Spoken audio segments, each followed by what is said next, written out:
This is Coffee with Kelly, a dynamic podcast that's dedicated to driving positive change in school safety.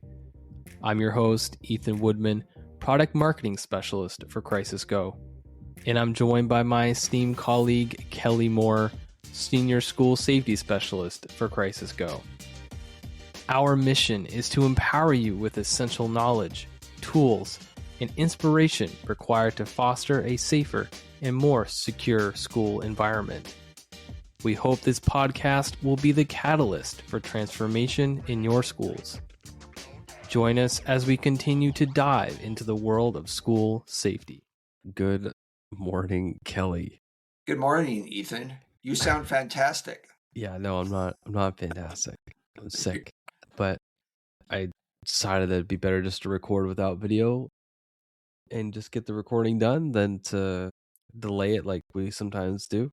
Yeah. So I apologize for anyone who looks forward to seeing my face on video, but I'm just going to be on audio today. So there you go. I apologize to the people who look forward to seeing your face. That's a whole different dynamic, dude. Yeah, that's right. So our editor can work his magic. I'm sure he can, Calvin. I don't think he's gonna be able to work out the cold symptoms out of my voice, but see, I bet he could do some AI stuff and make you sound like Rocky the Squirrel. That would be cool.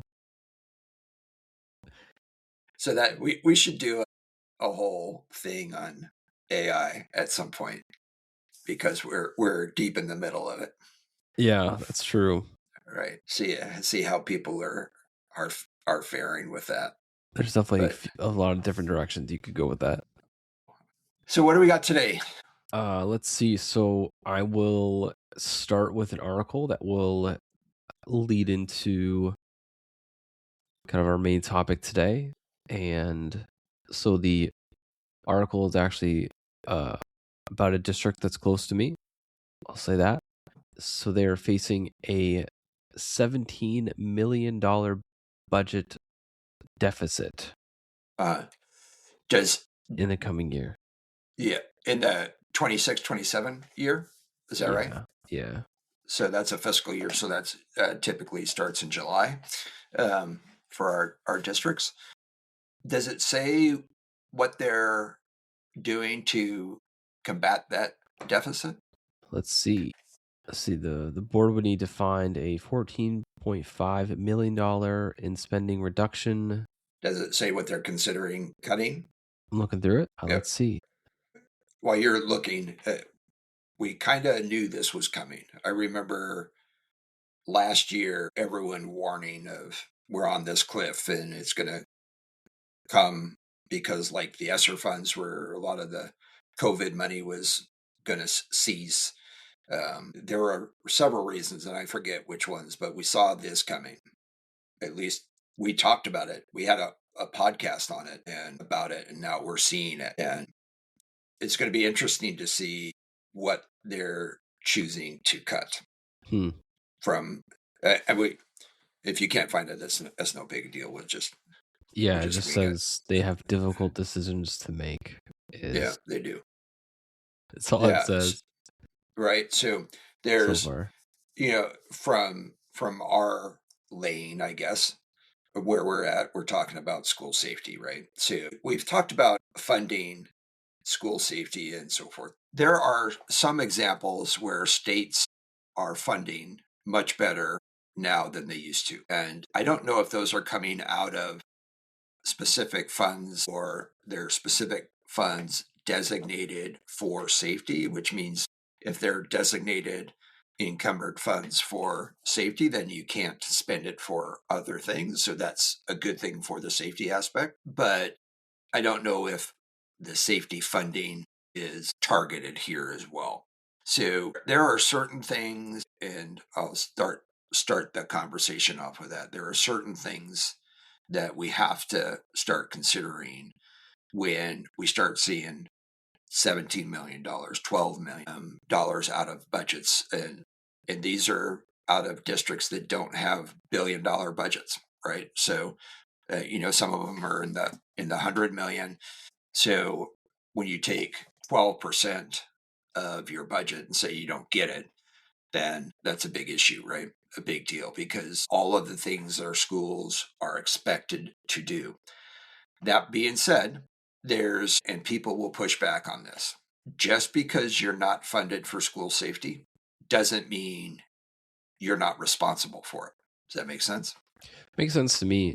I guess one of my questions would be, if you have a deficit, like you have to basically cut $10 million, does it make sense to basically just across the board in the same ratio to reduce spending across all the things you're spending money on? Or does safety hold a higher priority than all the other things? Like you would take a less percentage out of that than the other things, sports programs, this program, this thing, Cutting 12% of a budget, 12% of a budget.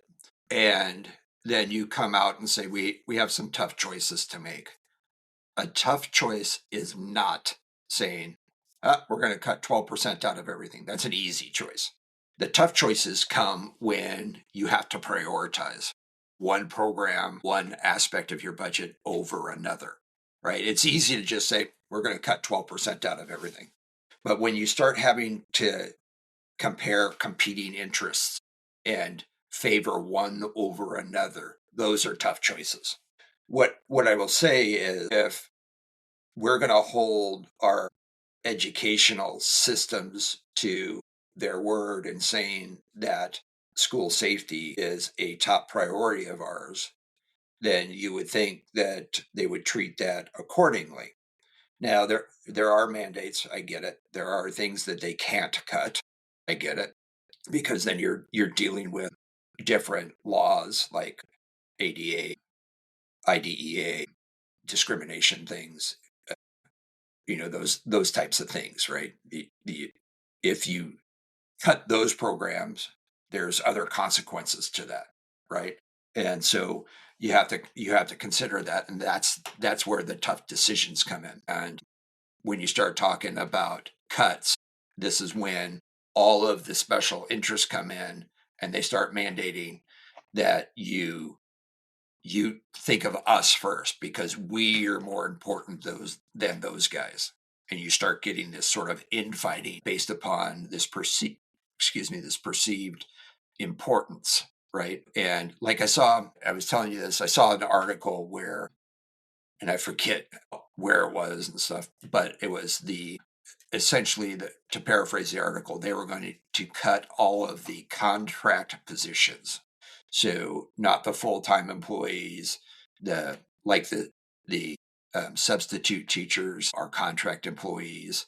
Some of the paraprofessionals are contract employees. Those people who are there for a specified period of time, et cetera. They're going to cut all of those to save full-time positions. And so that creates some other things, because now you're cutting all of the support that those teachers have. And when they call in sick, who's going to take over there? And then with the status today where there's a lot of children who have one-on-one paraprofessionals where they have essentially assistants, right, that help them student get through the day. So that means a one-on-one is for every student, there's a professional there. And so that's a certain classification of a disability or special need. But there's a lot of schools that are saying but the kids that are in the greatest need, if you cut that paraprofessional, then how do you work through that? When we were talking about it a little over a year ago, we were saying that if we can see something that's coming, how are we going to address it when it gets here? Those are the questions and that we should be asking when we start seeing when we start identifying threats to our school, in the school safety realm, we generally go straight to active violence or fire or some sort of emergency, right? But as we've seen over and over again, there are many threats, let's just call them non-traditional threats to our schools. Politics is one of them. And I'm not saying a particular politics, but politics is the combination of politics, whatever that means to you. Yeah. Politics is a threat, and we're seeing that played out almost every day in our schools. Cybersecurity is a threat. Child exploitation is a threat. Budgets are a threat.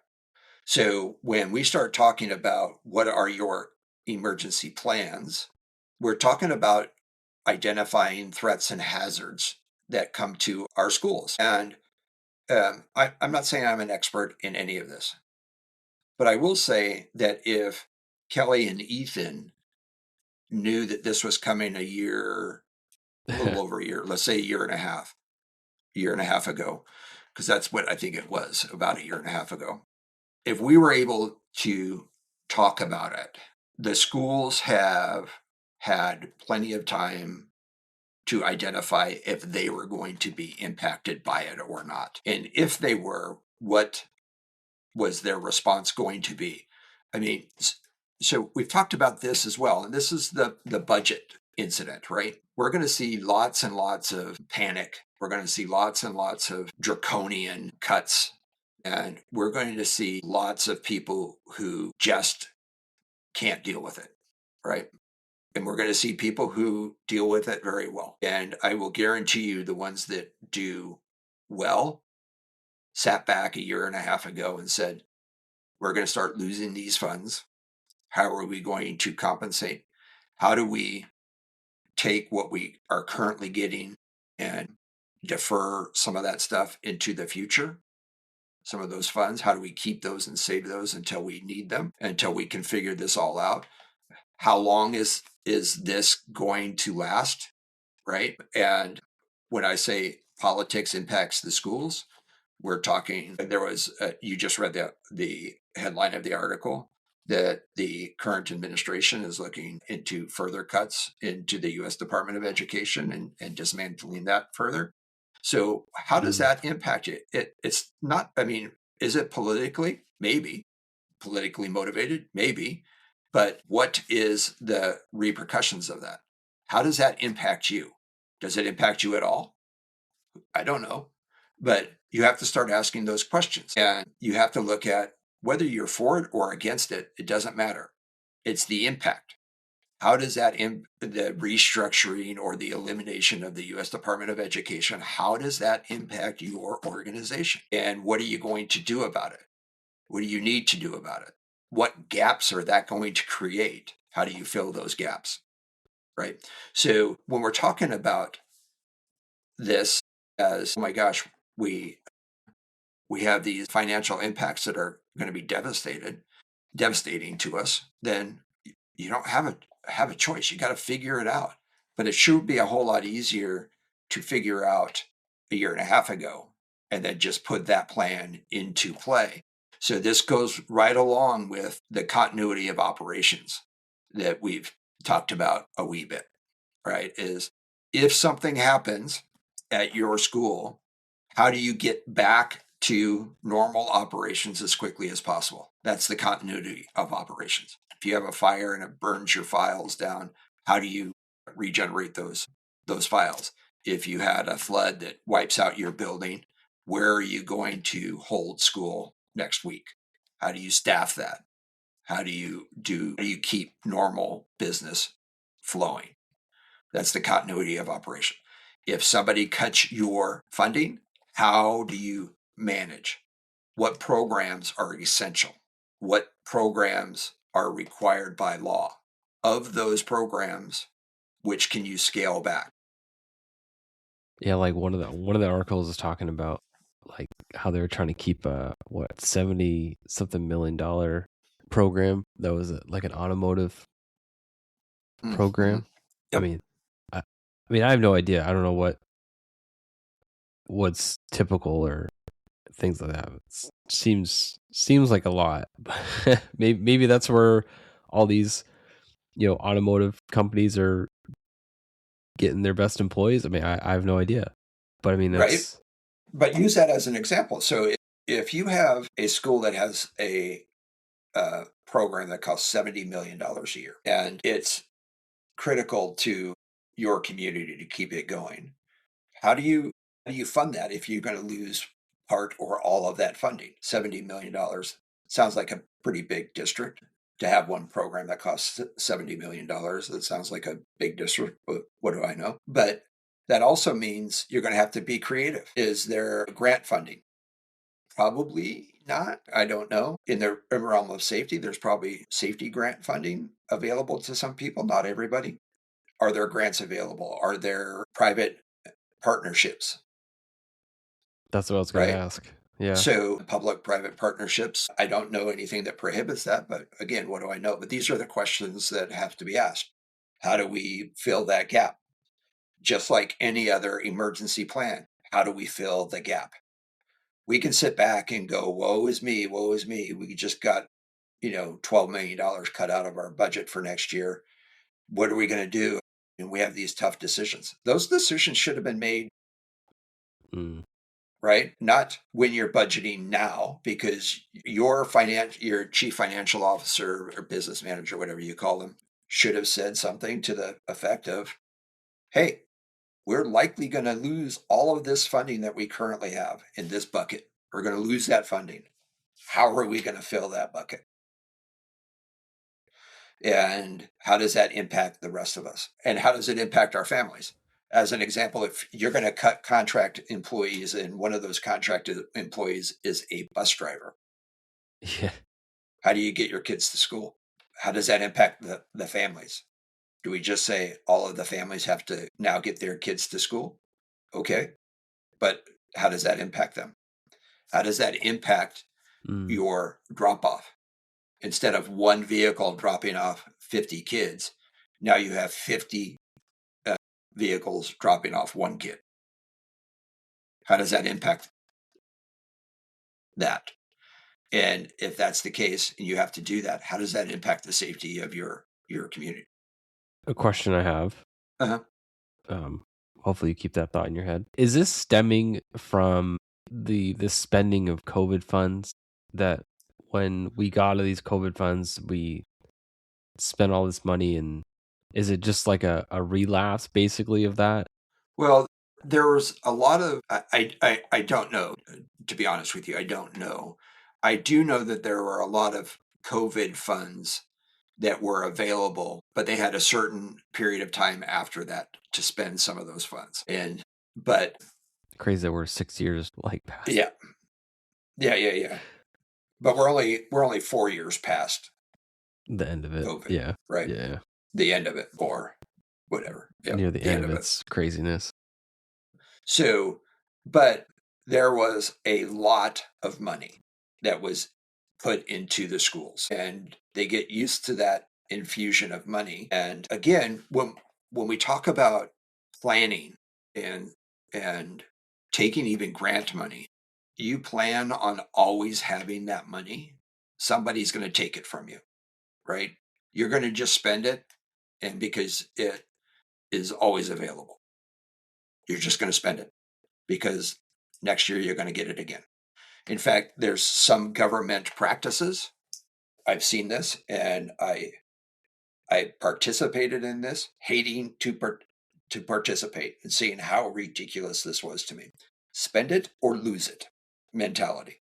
So if part of the budgeting process in government is I give you money because you said you needed it, I can't save that money as a government, as another government agency, right? So the county gives the sheriff's department X number of dollars, and that's because the sheriff went in to negotiate a budget for the coming year, and they go line item by line item. We're going to buy this. We need this. We have this much labor cost. Blah blah blah blah. We have all these line items, and this is going to cost us whatever X number of dollars. Some of those things won't come to fruition Like we need to buy new equipment. That equipment isn't available yet. Or we didn't have this amount of overtime. We saved on overtime or what have you. Towards the end of the year, I would get notifications from my administration. And this was not just the sheriff's department. This was government. We're closing the books. So if you have anything that you need to purchase, you have until the end of July, I think it was.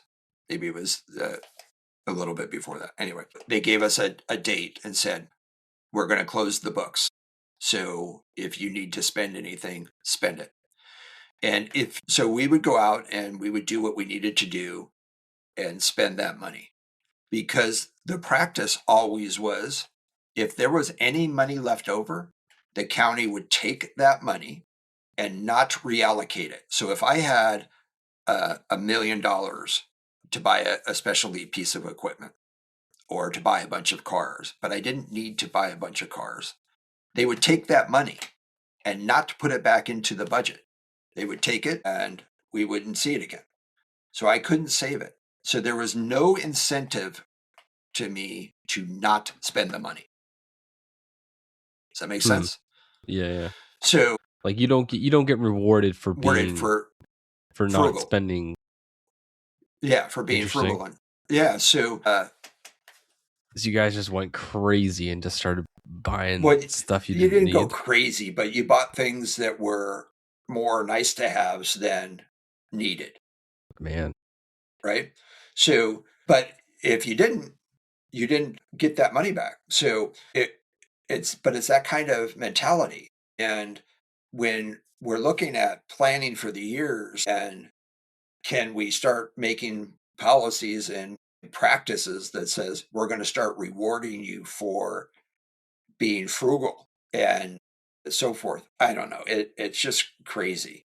When we start looking at safety as a whole, we've talked about this many, many times. Part of this discussion is about affordability. 80% is the number that I'm landing on. I'm sure that somebody will say that's not true. It's close to it.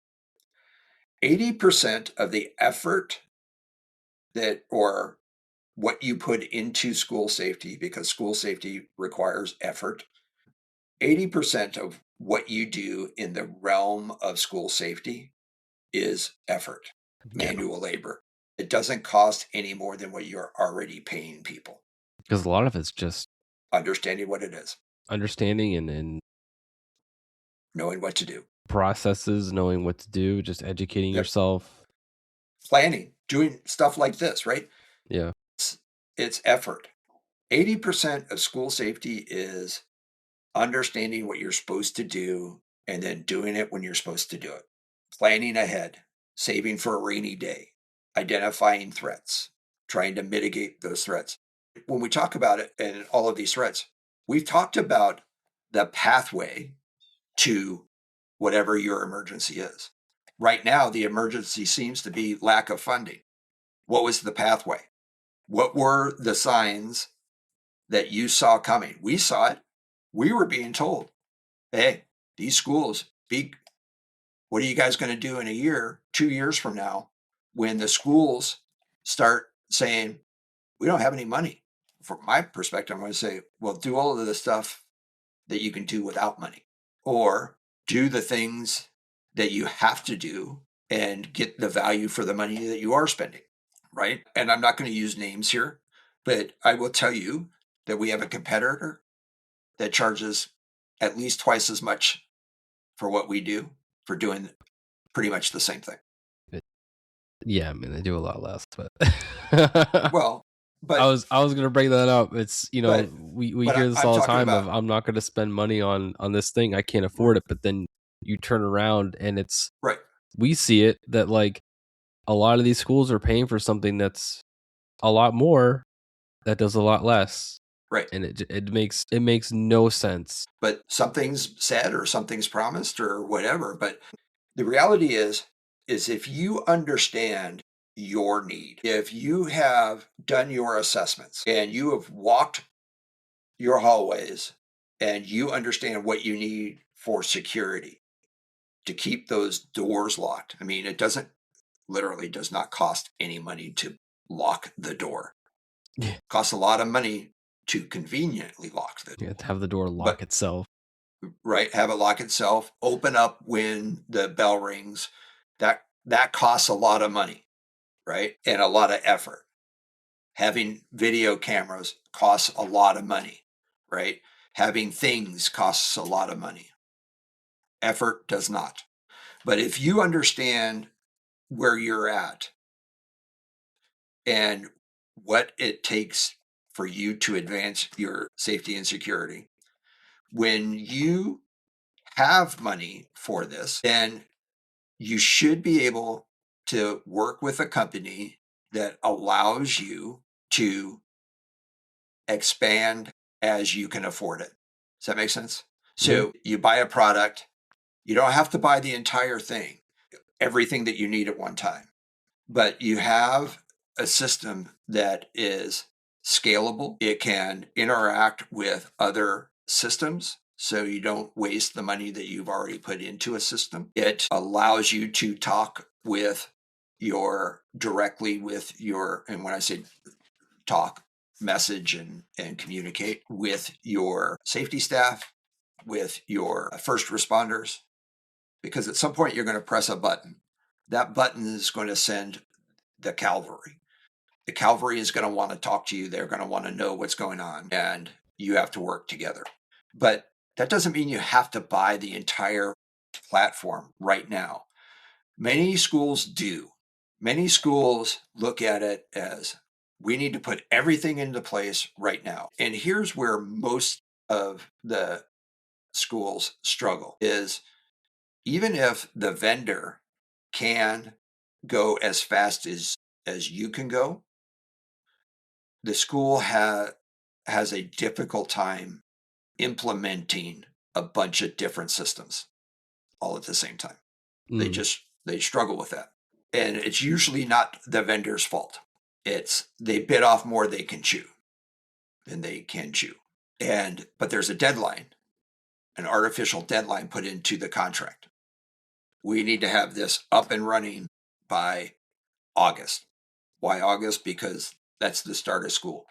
Well, can you do that? Yes, we can do that. Can you do that? Is the question. We can do that. Can you do that? Are you going to have a project team available to put this entire platform together? We can do that. Only if you can move as fast as you say you want to move. We can't just say, poof, there it is. We need help. We need the ability to have access to integrate things. We need decisions that are made. So the people on the project team have to be able to make those decisions. If every question and I've had this is why I'm bringing this up, if every question that you ask us and we answer has to be approved by somebody else, you have the wrong person answering or asking those questions. Yeah. I get that there's this delegation culture in schools, but if you can't make they haven't delegated the ability for you to make those decisions, then they need to be in that room. If you want to meet the deadline that you put out. That being said, if you choose to implement in stages and phases, even purchase in phases, we need the foundation of the platform. I can alert, student-teacher accountability, and I can message back and forth with my safety team and law enforcement. Understanding that at some point, the next phase is going to be reunification or smart EOC, where we have and produce shareable maps, or we have Connect, where we start integrating all of those systems and giving access to our first responders before they actually arrive. Those are things that we can phase in, and having the ability to buy what you can afford aligned with your priorities is a real thing, right? Very few of us can afford to buy a house and then completely renovate it and then put a fence around the yard, repave the driveway or what have you. Very few of us can can do that. But over time, we can say, you know what, I'm going to do the bathroom. Next, I'm going to do the kitchen. It's been like after that, I'm going to do the floors or what have you, right?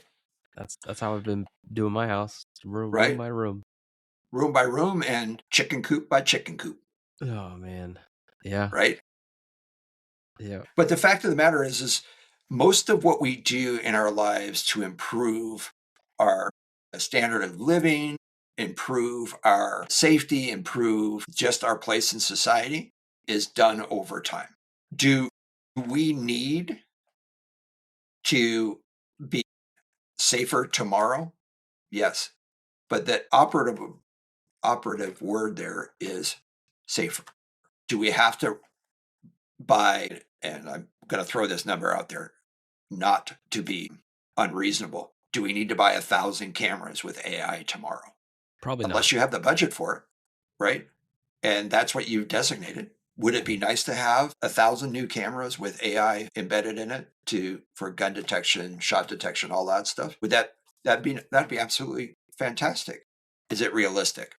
It might be for your school, but it's not for most. Or do you need I remember 10 cameras on the outside perimeter where you're more likely to see something like that?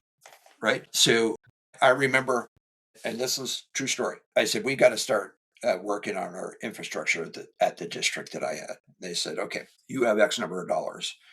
And they said, what do you want to do? I said, we need to start putting some cameras up.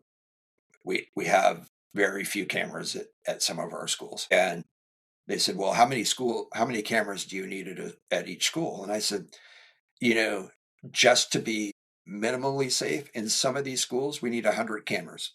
And their eyes shot open. 100 cameras? I said, that's on the low end, right? Because we're not just looking at criminal activity. We're looking at other types of activity.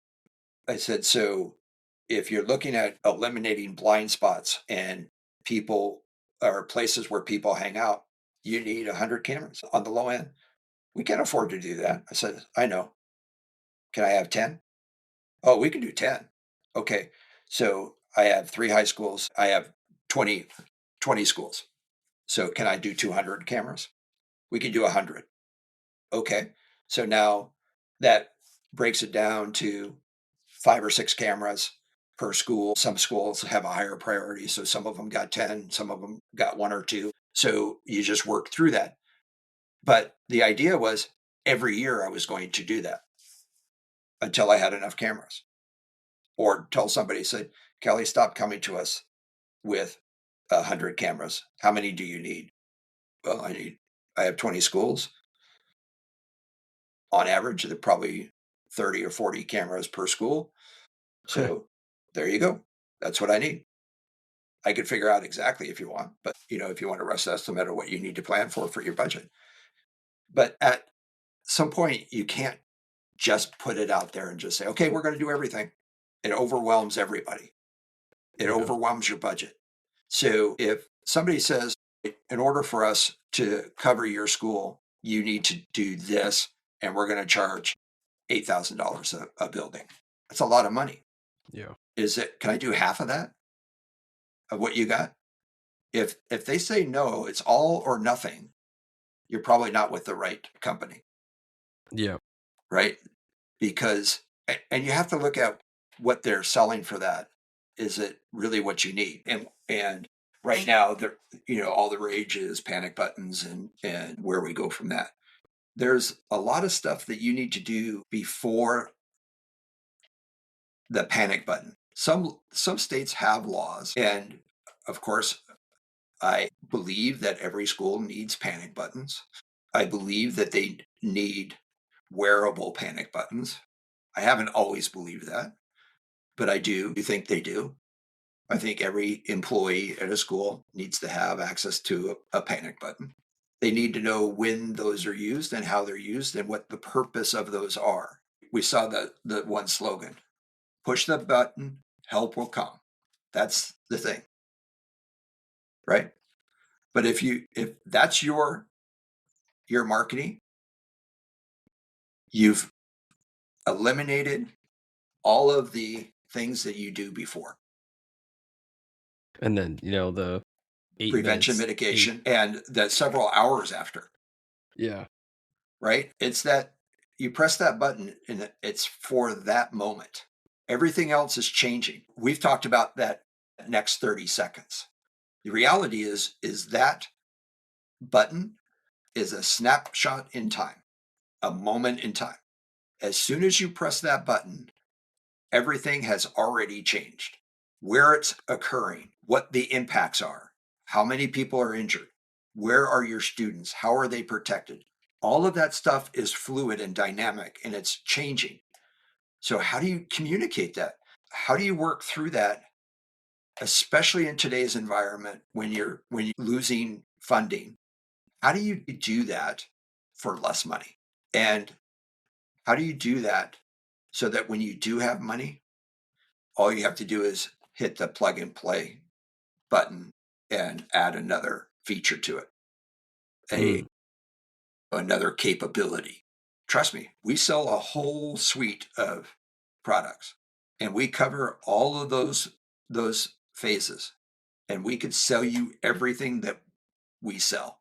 You could buy everything that we sell, right? Yep. That seems like a pretty obvious statement. But you have to look at, can you afford it? And what can you do? Where do you get the biggest bang for your buck? Where do you start? What's the foundational part of that platform that will make us safer tomorrow than we are today? I think sometimes we think, oh my gosh, this will make us safe. Press the button, help will come. That's not making you safe. That's not even really making you safer. It's just alerting somebody that you just had an incident, especially when you don't have the ability to communicate with people back and forth. And you can roll the dice by giving 5 select people the ability to do that. But I will tell you, as a first responder, as somebody who understands who dispatchers want to talk with, they want to talk with the person who has the information, not somebody who relayed that information 6 times. So how do we get that done? Look at what you need, look at what you can afford, and get what you can for the best bang for your buck. So work through that. So when we're talking about affordability, we're not talking about less capabilities. We're talking about let's buy what you need most, and we can build on that. It's building a platform. It's renovating your house. It's making it better than it was yesterday and moving forward in a planned process. We talked about this in the budgeting process more than a year ago. And that's all we're doing now but it's a little bit more visible now because we're having these funding issues. Yep. So it's become more of an issue for our schools. And look at, we're in the latter stages of the budgeting process. A lot of the budgets have already been approved and or need to be approved in the very near future. You should have a plan to put these in place, whether or not you have direct funding from an outside source, that being the state giving you money or the feds giving you money or what have you. This should become a permanent part of your budget, of your annual budget. We've always said, you can tell somebody's priority by what they're spending money on. Yep. So working through that is going to be challenging for people. If you sit down and really work through it and have those tough discussions, prioritize what's going to make you better, and understanding that your human capital is still there. Use that. Teach them how to be safer, and it becomes easier to prioritize what money you do have. If you enjoyed today's episode, please like, subscribe, and hit that notification bell. And if you have any questions about what we discussed, leave a comment on our website at crisisgo.com. Thank you for joining us today, and we'll see you next time on Coffee with Kelly, a discussion on school safety.